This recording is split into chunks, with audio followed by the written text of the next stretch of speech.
Prisons are built to keep people in. Their walls are high, their bars are strong. Guards watch every corner, every minute of the day. The idea of escape seems almost impossible, a foolish dream whispered in dark cells. Yet the human spirit often finds ways to challenge the impossible. It searches for cracks in the stone, for moments when eyes look away. Freedom is a powerful call, a deep need that can push people to do amazing things. It is a light that flickers even in the deepest, most secure darkness imaginable, promising a world beyond the grey confines.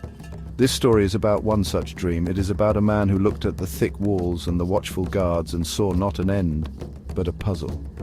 He did not plan to dig a tunnel. He did not plan to overpower a guard. His idea was different. It was bold. It was almost unbelievable. He planned to mail himself out of prison like a package, like a letter sent to a forgotten address. This was a feat of incredible daring, a testament to the lengths one might go to reclaim a life lost within the system. The very thought sounds like fiction, a tale spun for entertainment. How could a man become cargo? How could he survive such a journey, hidden, cramped and uncertain? The risks were enormous. Discovery meant more time, harsher conditions. Failure could mean injury or worse. But for this man, the risk of staying, of letting his life fade away behind bars was even greater. He chose to gamble, to place his entire future on a single audacious plan, a plan that required more than just courage. This is the account of that gamble. It is a journey into the mind of a man who refused to be contained. It explores his careful planning, his steady nerve, and the sheer will that drove him forward.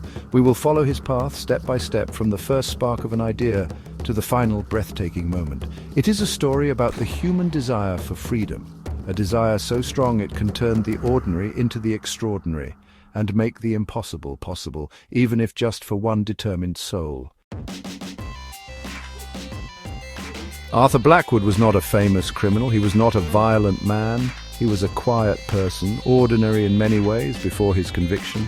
He had made a mistake, a serious one involving forged documents, and the law had caught up with him. Now he was prisoner 7,742, a number among many others in the Northwood State Penitentiary.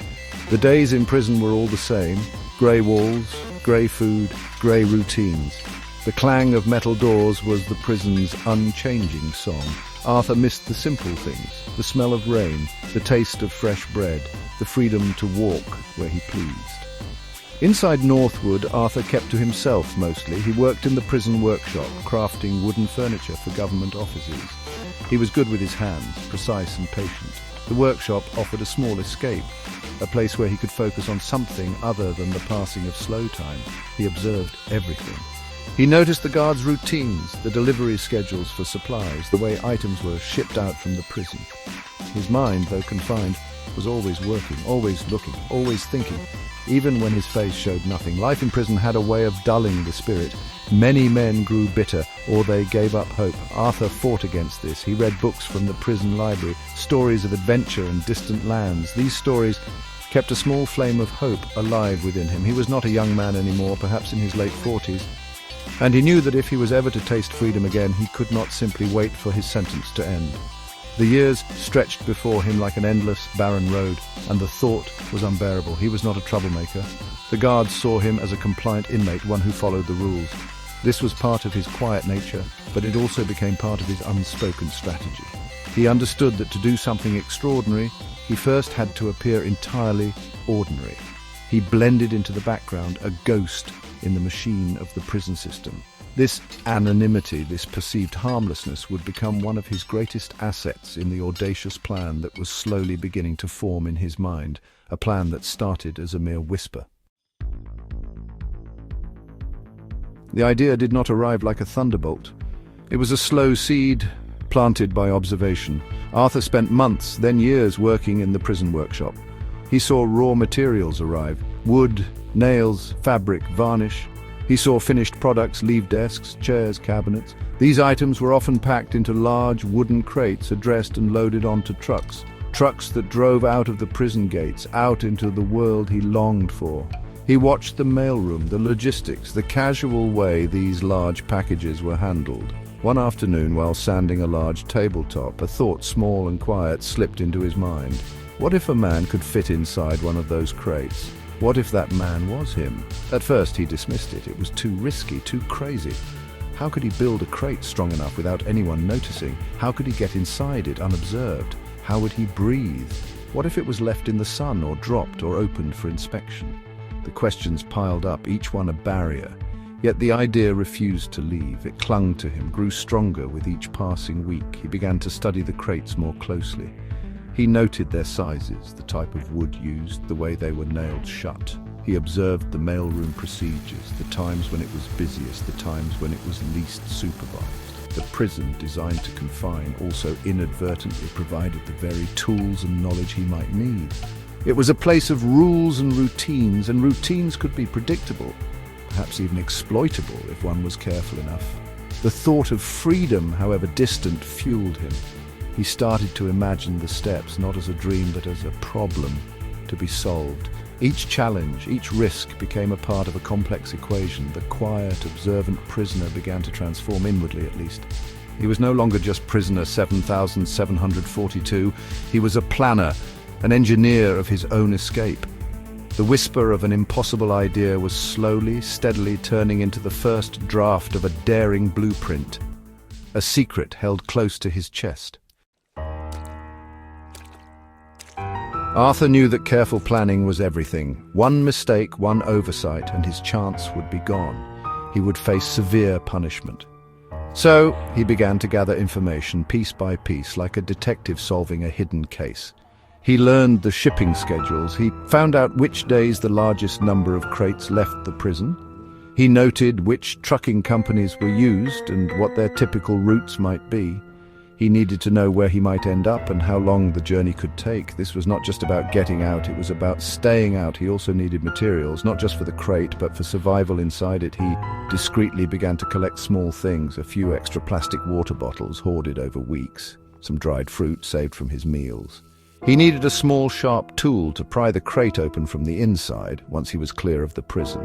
He managed to fashion a crude but effective pry bar from a piece of scrap metal in the workshop, hiding it carefully. Each acquisition was a small victory, a step closer to his goal. The design of the crate itself was crucial. It had to be large enough to hold him, but not so unusually large that it would attract suspicion. It needed to look like any other piece of prison-made furniture shipment. He calculated the dimensions carefully. He also had to ensure he had air. Small, cleverly disguised air holes were essential. He planned their placement meticulously, hidden along seams or appearing as natural imperfections in the wood. He would also need some padding, as the journey was likely to be rough. Most importantly, he needed a reliable accomplice, someone on the inside who could help seal the crate and ensure it was placed on the correct truck. This was the riskiest part of the plan. He thought long and hard. He observed his fellow inmates, looking for someone trustworthy, someone with a reason to help, someone who wouldn't betray him. He eventually confided in an older prisoner named Thomas, who was due for release in a few months and had little to lose and much sympathy for Arthur's quiet desperation. Thomas agreed, seeing it as a final act of defiance against the system. Section 5. The Secret Life of a Shipping Crate. With Thomas on board, the construction of the special crate began. It had to be done in plain sight, yet its true purpose hidden. Arthur chose a design for a large supply cabinet that was occasionally ordered. He would build this cabinet, but the crate it was shipped in would be his escape vessel. He worked diligently, using the prison's supplied wood and tools. He made the crate slightly larger, slightly stronger than usual, but hopefully not enough to raise alarms. Every nail hammered was a step towards freedom. He incorporated his survival features subtly.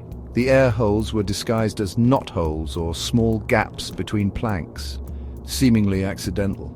Inside, he planned to fix small pouches to hold his water and food. He ensured some internal braces would allow him to shift his weight without breaking the crate, and also provide something to brace against during the rough journey. He even managed to scrounge some old foam padding from discarded upholstery projects, which he planned to quickly place inside before being sealed in. The tension was immense. Every day, he worked on the crate, under the watchful eyes of the guards. Any slip, any curious question could unravel his entire plan. Thomas helped by creating distractions when needed. or by misplacing certain tools that Arthur might need for a specific subtle modification. They communicated in hushed tones using coded words. The workshop, usually a place of mundane labor, became a stage for their secret high-stakes project.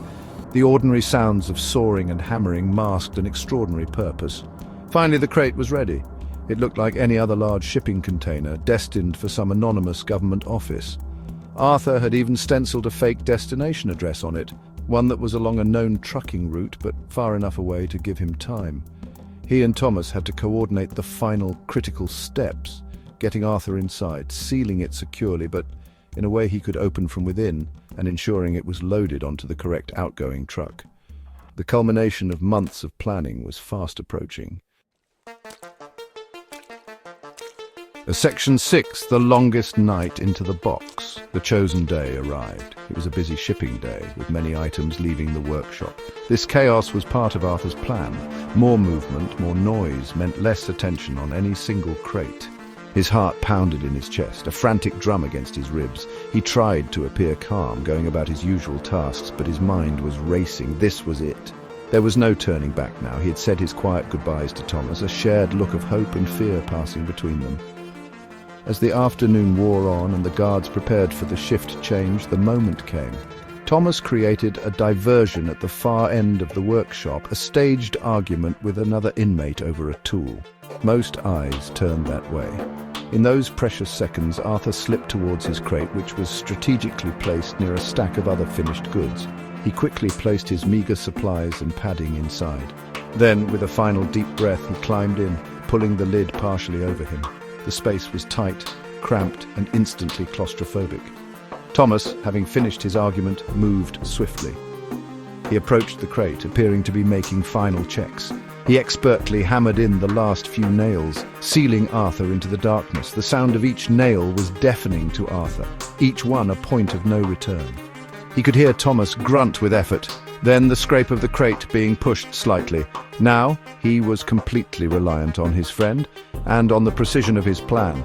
He lay still, listening, every muscle tensed. The weight inside the crate was agonizing.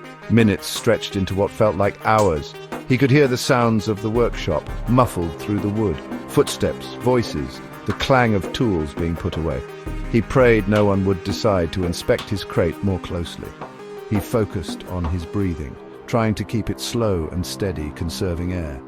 The darkness was total, pressing in on him. It was a coffin, but it was also his only hope for a new life, a vessel poised for a journey into the unknown. Section 7. A coffin of wood, a journey in darkness. Then came the movement. He felt the crate being lifted, a rough jolt that threw him against the wooden sides. He bit back a cry of pain. He could hear the grunts of men, the squeak of a hand truck. He was on the move. The sounds became more distinct now. The rattle of the hand truck on the concrete floor, shouts of workers, the distant clang of the main workshop door opening and closing. He pictured the crate leaving the workshop, entering the loading bay area he had observed so many times. The crate was then lifted again, higher this time, and then a heavy thud as it was loaded onto what felt like a truck bed. More crates were loaded around his, the sounds dull and heavy. He could feel the vibrations as the truck engine started, a low rumble that vibrated through his bones. This was a critical moment. Was it the right truck? Was it heading out or just to another part of the prison? He held his breath, listening intently. The truck lurched forward, then stopped, then lurched again. The journey was a torment of bumps, shakes, and sudden stops. Arthur was tossed around inside his wooden prison despite his padding. The air grew stale and hot. He sipped at his water sparingly. Fear was his constant companion. Fear of discovery. Fear of the crate breaking. Fear of suffocating. He could hear the sounds of traffic, horns honking, the rumble of tires on different road surfaces. He tried to guess where he was, how far they had traveled, but it was impossible to tell in the disorienting darkness. Hours passed, or perhaps it was just 1 hour that felt like an eternity. He had no way to know the time. He focused on staying calm, on the image of freedom. He thought about the fresh air, the open sky. At one point, the truck stopped for a long time. He heard voices outside, muffled. Were they checking the cargo? His heart leaped into his throat. He remained absolutely still, barely breathing. After what seemed like an age, the truck started moving again. He had survived another close call, another wave of terror. Section 8. The unsealing a gulp of freedom's air. After many more hours of rough travel, the truck finally came to a halt. This time, the silence stretched longer. He heard the truck doors open, then the sounds of unloading. Crates scraped and banged around him. Then his crate was moved again, a shorter distance this time, and set down with a final solid thud. He waited, listening. He heard footsteps receding, a door closing. Silence. A different kind of silence. Not the silence of the prison, but the silence of an empty warehouse, perhaps. He lay there for what he judged to be at least another hour, just to be safe. His muscles ached. He was thirsty and desperately needed fresh air. Carefully, quietly, he took out the small pry bar he had hidden. His hands fumbled in the dark, searching for the pre-weakened nails he had planned. With painstaking effort, he began to pry at the lid. The wood creaked, the sound terrifyingly loud in the stillness. Each small movement was a huge risk. What if someone was nearby? Slowly, a sliver of light appeared. He worked faster now, adrenaline surging. He pushed the lid upwards, a larger gap appearing. Cool, slightly dusty air flowed in, the most wonderful air he had ever breathed. He pushed harder, and the lid gave way, falling to the side with a soft thump. He blinked against the dim light filtering into what looked like a storage room filled with boxes and pallets. He was alone. He cautiously poked his head out, then slowly, stiffly climbed out of his wooden prison. He stood on shaky legs, taking deep gulps of air. He was out. He was actually out. A wave of dizziness and elation washed over him. He stretched his cramped limbs, feeling the blood return. The first thing he did was drink deeply from his water bottle. He looked around the quiet storeroom. There was a door at one end. Freedom was just beyond that door. He had done it against all odds.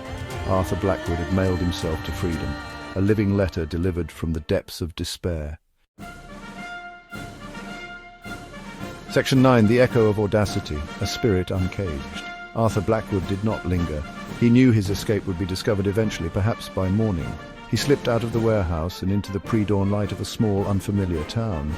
He had a little money saved from his prison work earnings before his sentence, which Thomas had managed to get to him.